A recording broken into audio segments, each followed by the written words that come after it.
여러분, 상상해보세요. 영하 30도의 혹독한 추위, 창문을 아무리 닫아도 새어 들어오는 칼바람, 양말을 신어도 발이 시릴 정도로 차가운 바닥. 그런데 이 스웨덴 땅에서, 그것도 북쪽, 끝자락 우메오에서 한국의 온돌 덕분에 기적이 일어났다면 믿으시겠어요? 이 이야기는 스웨덴인 베리트 올손 52세과 그녀의 가족에게 일어난 놀라운 실화입니다. 베리트는 우메오에서 공장 관리자로 일하며 평생을 스웨덴식 방식으로 살아온 사람이었어요. 그녀의 삶은 단순했죠. 스웨덴의 방식이 최고다라는 확고한 신념을 가지고 있었고 외국 문화에 대해서는 큰 관심이 없었습니다. 그런 그녀가 예상치 못한 상황을 맞닥뜨리게 됩니다. 바로 딸 빌리 17세가 한국인 남자와 결혼을 하겠다고 선언한 것. 베리트는 처음부터 탐탁지 않았어요. 한국이라는 나라에 대해 아는 것도 없었고 생김새부터 언어까지 모든 것이 낯설었습니다. 그저 뉴스에서 본 한국의 모습이 전부였죠. 그래서 딸에게 말했어요. 빌리, 너 정말 확신하니?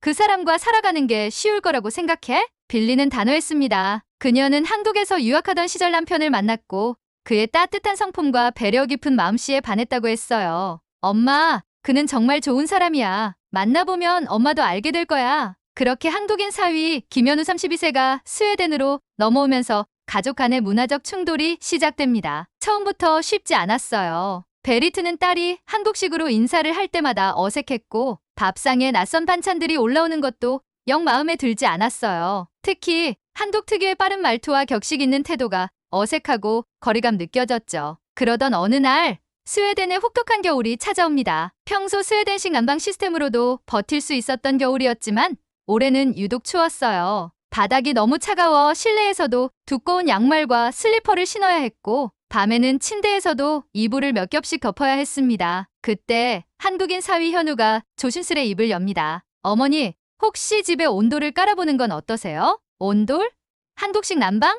베리트는 어이가 없었어요. 이 스웨덴 땅에서 한국 난방 시스템이라니? 어림도 없는 소리라고 생각했죠. 하지만 이것이 가족을 변화시키는 첫걸음이 될 줄은 그때는 아무도 몰랐습니다. 베리트는 처음엔 웃어넘겼어요. 현우, 여긴 스웨덴이야. 우린 중앙난방 시스템이 있고 몇십 년 동안 이 방식으로 겨울을 버텨왔어. 한국식 난방이 여기서 통할 거라고 생각하니? 현우는 당황하지 않았어요. 오히려 미소를 지으며 차근차근 설명하기 시작했죠. 어머니, 온돌은 한국에서 수천 년 동안 사용된 난방 방식이에요. 바닥 전체를 따뜻하게 데워서 실내 온도를 유지하는 거죠. 공기만 덮이는 스웨덴식 난방과 달라요. 몸이 직접 따뜻함을 느낄 수 있어요. 하지만 베리트는 여전히 회의적이었어요. 그럼 그렇게 좋은 난방 방식이면 왜 전 세계에서 안 쓰이고 있겠어? 현우는 잠시 생각하다가 대답했어요. 그건 건축 방식과 문화 차이 때문이에요. 한국에서는 바닥에서 생활하는 문화가 있어서 온돌이 발전했지만 서양에서는 의자 생활이 중심이라 필요성이 적었죠. 하지만 한번 경험해보시면 분명 다를 거예요. 그날 저녁, 현우는 아내 빌리와 함께 인터넷에서 온돌과 관련된 자료를 찾아 베리트에게 보여줬어요. 한국의 아파트 한옥, 그리고 심지어 최신식 건물까지도 온돌을 채택하고 있다는 사실을 설명했죠. 보세요, 어머니. 한국에서는 바닥 난방 덕분에 실내에서 양말도 신지 않고 편하게 지낼 수 있어요. 특히 겨울엔 정말 최고죠. 하지만 베리트는 여전히 미심쩍었어요. 그래도 이걸 우리 집에 설치하는 건 너무 번거롭지 않을까? 그러나 다음날 아침 온도가 영하 35도까지 떨어졌고 거실 바닥은 얼음장처럼 차가웠어요. 베리트는 슬리퍼를 신은 채 커피를 마시다 말고 한숨을 내쉬었어요. 그 순간 그녀는 무심코 현우를 바라봤어요. 현우는 베리트의 표정을 읽고 다시 한번 조용히 말했죠. 어머니, 한 번만 믿어보세요. 제가 직접 시공도 도울게요. 그때부터 온돌 설치를 둘러싼 가족의 진짜 이야기가 시작되었습니다. 베리트는 여전히 반신반의했지만 어차피 지금 난방도 잘 안 되는데 한번 시험 삼아 해볼까? 하는 마음으로 결국 동의했습니다. 다만 조건이 있었습니다. 좋아. 하지만 우리 집 전체에 설치하는 건 안 돼. 거실 한쪽만 시험 삼아 해보자. 효과가 없으면 바로 없애는 거야. 현우는 기뻐하며 바로 실행에 들어갔습니다. 그는 스웨덴에서도 구할 수 있는 자재들을 이용해 전기 필름 난방 방식의 온돌을 설치하기로 했어요. 문제는 스웨덴에는 온돌을 설치할 기술자가 없다는 것이었어요. 결국 현우는 한국의 가족과 영상통화를 하며 시공 방법을 배웠고 직접 하나하나 준비해 나갔습니다. 스웨덴은 겨울이 길고 혹독하기 때문에 집 구조가 한국과는 많이 달랐어요. 현우가 바닥을 뜯어보니 한국처럼 온도를 설치할 공간이 넉넉하지 않았습니다. 베리트는 이걸 보며 다시 한번 반대했어요. 봐, 내가 뭘 했어?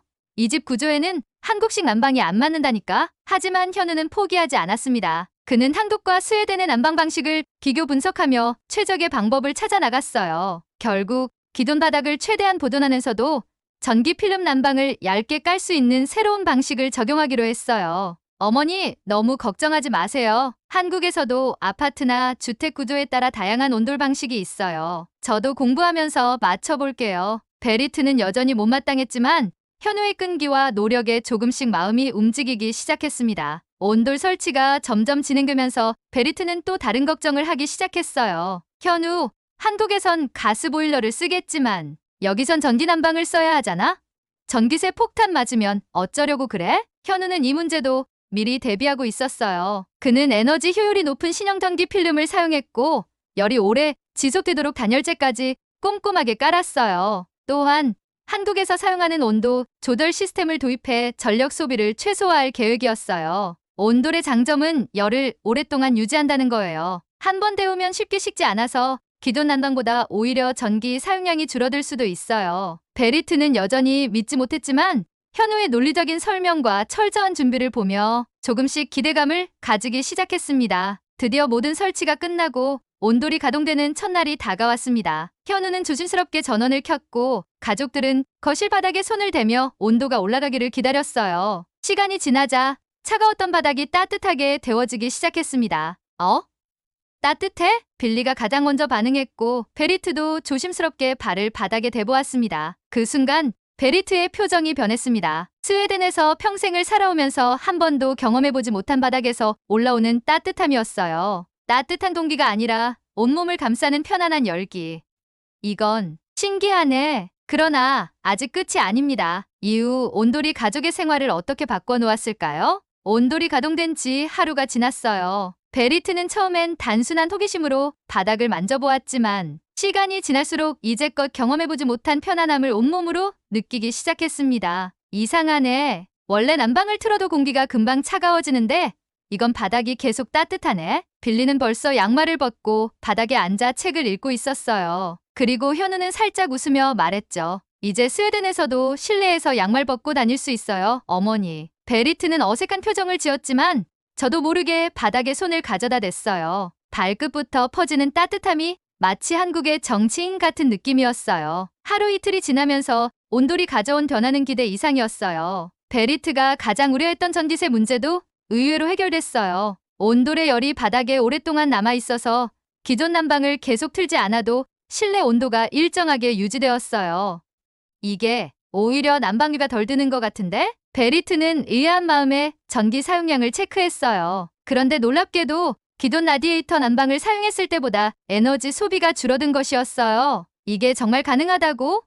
겨우 바닥에 전기 필름을 깔았을 뿐인데? 현우가 자신있게 설명했어요. 온돌의 원리는 바닥이 한번 데워지면 열을 오랫동안 간직하는 거예요. 반면 기존 난방은 공기를 덮이는 방식이라 계속 가동해야만 효과가 있죠. 베리트는 고개를 끄덕였어요. 한국의 기술이 스웨덴에서도 통할 줄은 꿈에도 몰랐어요. 온돌이 설치된 후 가족 간의 분위기도 달라졌어요. 평소엔 저녁을 먹고 나면 각자 방으로 흩어지는 게 당연했는데 이제는 거실에서 자연스럽게 다 같이 모이게 되었어요. 빌리는 바닥에 쿠션을 깔고 앉아 있었고 현우는 따뜻한 바닥에 기대어 책을 읽고 있었어요. 그러자 베리트도 모르게 거실에 앉아 차를 마셨습니다. 아니, 거실 바닥이 이렇게 편할 줄이야. 여기 앉아 있으면 정말 나가기 싫어지네. 현우는 빙그레 웃으며 말했어요. 어머니, 한국에서는 가족들이 바닥에 둘러앉아 같이 밥도 먹고 차도 마시고 대화도 나눠요. 온돌은 단순한 난방이 아니라 가족을 하나로 모아주는 역할도 하는 거죠. 베리트는 처음으로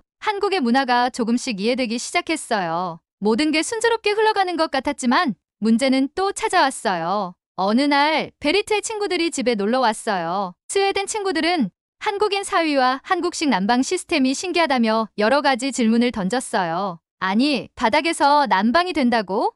우리도 한번 앉아봐도 돼? 친구들은 신기하다는 듯 온돌 바닥에 앉아보았고 곧 감탄하기 시작했어요. 이거 진짜 따뜻하네.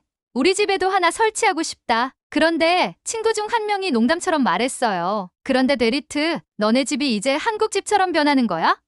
혹시 다음엔 바닥에서 밥 먹는 거 아냐? 처음엔 웃고 넘겼지만 베리트의 마음 한편에 묘한 불편함이 스며들었어요. 그래, 아무리 온돌이 좋다고 해도 이건 어디까지나 한국식이지. 우리가 한국 사람이 되는 것도 아니고. 이때 현우가 친구들에게 말했어요. 온돌이 꼭 한국식이라고 할 수는 없어요. 난방이 더 효율적인 방법일 뿐이죠. 그리고 무엇보다 중요한 건 가족이 편하게 지내는 거 아니겠어요? 베리트는 잠시 생각에 잠겼어요. 온돌이 한국 문화라서 싫었던 걸까?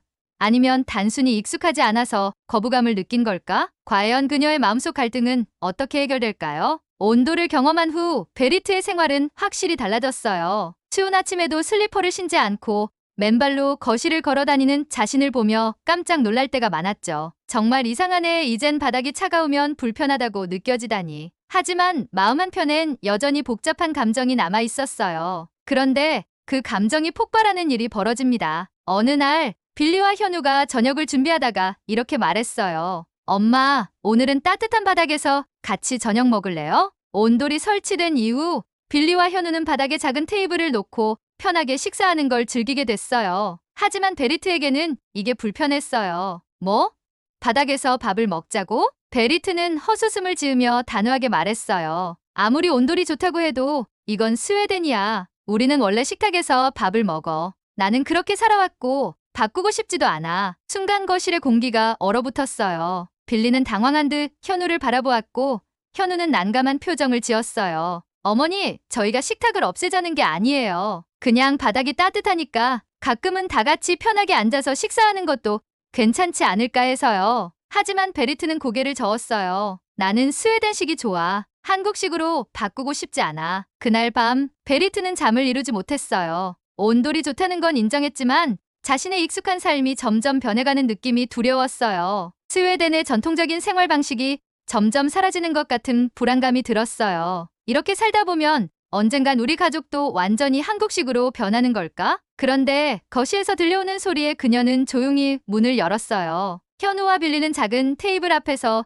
도란도란 이야기를 나누며 밥을 먹고 있었어요. 둘은 바닥에 앉아 서로 마주보며 웃고 있었어요. 베리트는 멀리서 그 장면을 바라보다가 문득 과거의 기억이 떠올랐어요. 어린 시절, 겨울이면 가족들이 난로 앞에 둘러앉아 이야기를 나누던 기억. 그때는 식탁이 아니라 따뜻한 난로 옆바닥이 가족들이 가장 많이 모이는 곳이었어요. 어쩌면 우리도 이런 문화를 가지고 있었던 게 아닐까? 그제야 베리트는 깨달았어요. 온돌이 단순히 한국식이 아니라 가족이 함께하는 따뜻한 공간을 만든다는 점이 중요하다는 걸. 다음 날 베리트는 조용히 거실로 나왔어요. 그날 밤 베리트는 현우에게 다가와 조용히 말했어요. 현우야. 네.